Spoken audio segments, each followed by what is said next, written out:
I know that previously you were going in a direction. I interrupted you for some clarification. So I want to go back in the direction I think you were going to go, which had to do with kind of trends that you've noticed in the NCNRs during these periods of capacity constraints, right?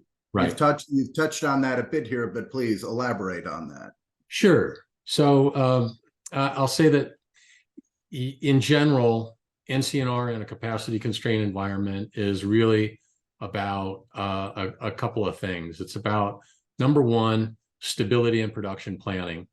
NCNR orders provide a level of stability in the production planning process. You know, when a manufacturer is facing capacity constraints, it's really crucial to have a clear understanding of the demand that needs to be met. And NCNR orders ensure that a certain volume of that production is guaranteed, allowing the manufacturer, to be able to allocate resources more effectively. It also has to do with priority allocation. Manufacturers may need to prioritize which orders to fulfill first. You might recall, shortage of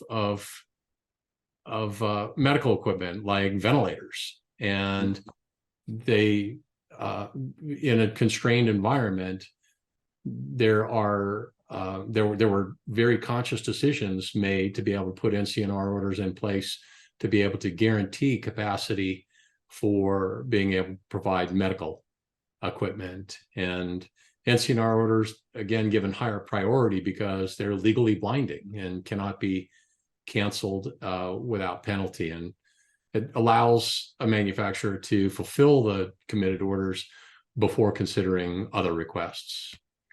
You know, from a manufacturing side, it certainly mitigates risk. Capacity constraints lead to risks as overcommitting to orders. And in the case of, late 2020, 2021, I think it's pretty obvious to everyone in the supply chain that there were a lot of people scrambling for parts. And so there was double ordering and what I called at the time alternate ordering, where a customer could not get access to this microprocessor or that, analog product. And they started having their R&D teams work on alternative bills of materials for them to be able to get their product out the door. And so a lot of these customers of the electronics component supply chain had orders for alternative components and the original components on the books at the same time, and just hoping that they could get something to be able to build orders. And while I understand the desperation and desperate times yield desperate measures, NCNR orders mitigate the risk by ensuring that customers are fully committed to their orders and they cannot cancel them without consequences. As well as capacity constraints, I think people know that human resources were at a premium during the pandemic as well. And so manufacturers and everybody along the supply chain needed to be able to manage resources efficiently. And knowing that that portion of their capacity is dedicated to NCNR orders allows them to be able to allocate labor, materials, and equipment accordingly to avoid overcommitment and overextension. It also really helps to set customer expectations. As much as customers were probably frustrated by NCNR, at least those NCNR orders gave some better assurances of when that limited capacity, those limited products could be shipped for those customers to be able to better plan their production lines. So, all these things put together, it's really, again, not a desired state of business in the electronic component supply chain, but there are a lot of things that of good things that do come out of putting these NCNR orders in place. Now, I understand there's a lot of frustration now because the term that we use in the supply chain is overhang. We've had NCNR overhang in this. So as supply has caught up with demand, and actually demand has gone down a fair amount to be able to allow supply to be able to catch up, you still have these NCNR orders on the books. And the question has always been, when do manufacturers and again, upstream raw material suppliers and wafer fabs, when do they release those NCNR terms? And that's always a delicate conversation back and forth between the customer and the supplier. And I think that these really started very strongly in earnest, say, at Electronica last year. And at the end of 2022, that's when people understood that the economy was starting to soften, that that there was going to be extra inventory, and there were a lot of delicate conversations back and forth between customer and supplier and distributor about how much of that backlog was going to be allowed to be flexible, if not canceled, at least rescheduled somewhat. And a lot of rescheduling did start happening in Q4 of 2022 into 2023. And, as much as a frustration as that NCNR overhang is for customers, I'll say it's also a really tricky thing from a manufacturer's perspective, because manufacturers are usually public companies. They've reported backlog. They've reported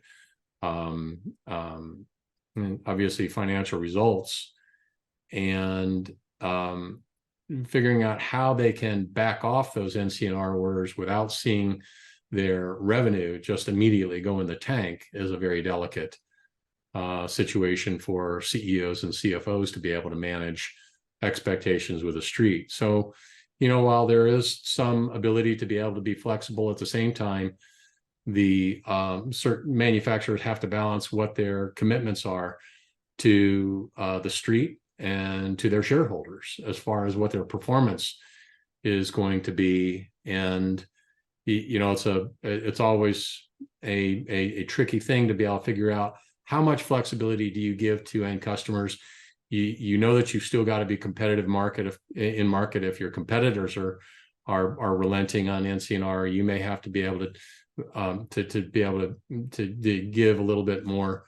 But it's all about trying to balance your production through the down cycle of the downside of the peak, and be able to keep manufacturing lines running, to be able to keep fab people employed and operations people employed through the down cycle, to the point that you then get back in an up cycle where we get back into balance again between supply and demand. So I appreciate that. Interesting, a lot of nuggets in there. Let me ask though, as I'm hearing you talk, I'm thinking this isn't the first cycle this industry has gone through, clearly, No. right? No. And so if I look at this, and I don't know, if you were to compare this to previous ones, and maybe from an NCR perspective and overall, was NCR such an issue in previous cycles as it seems to be today? Well, let's draw some parallels. Probably the closest cycle. Well, back up for a second. The electronic components market, especially semiconductors, have run like clockwork on a boom bust cycle every 4 to 5 years for the last 40 years. There's always a catastrophe around the corner. Whenever you think things are good, something's going to come and bite you, and it's going to affect business. It can be the dot-com bust in 2001. It can be the financial crisis in 2008, 2009.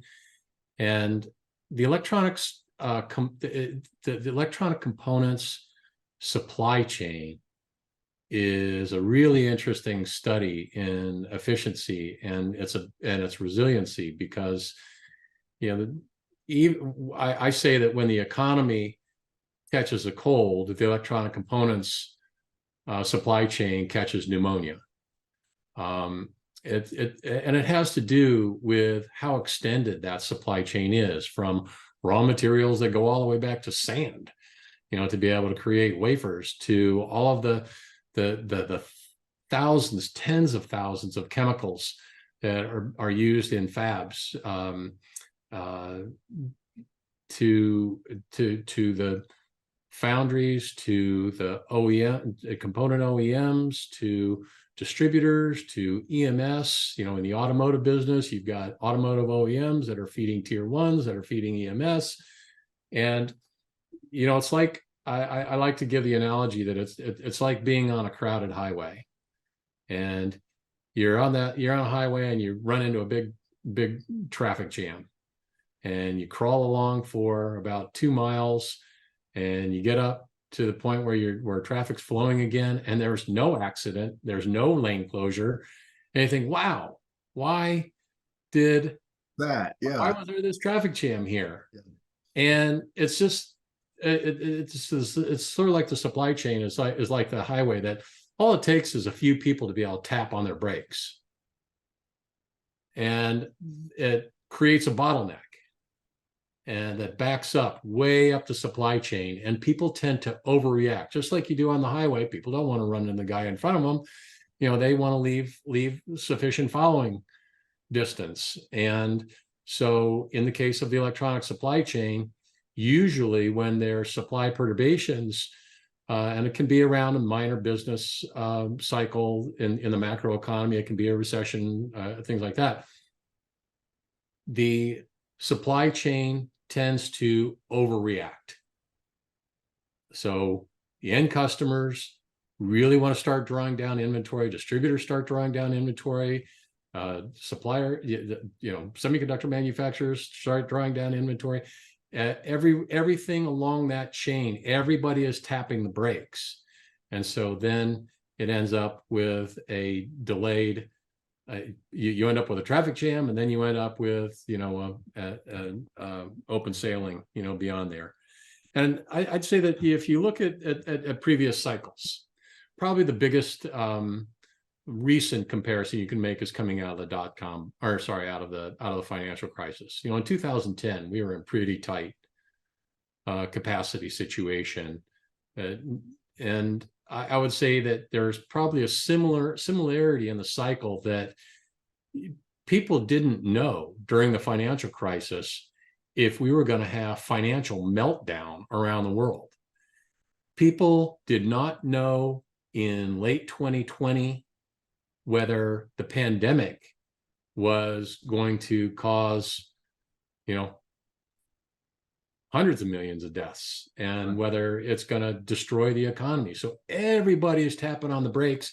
And then when people figure out that the world's not falling apart, the sky's not falling, then everybody gets on the accelerator again.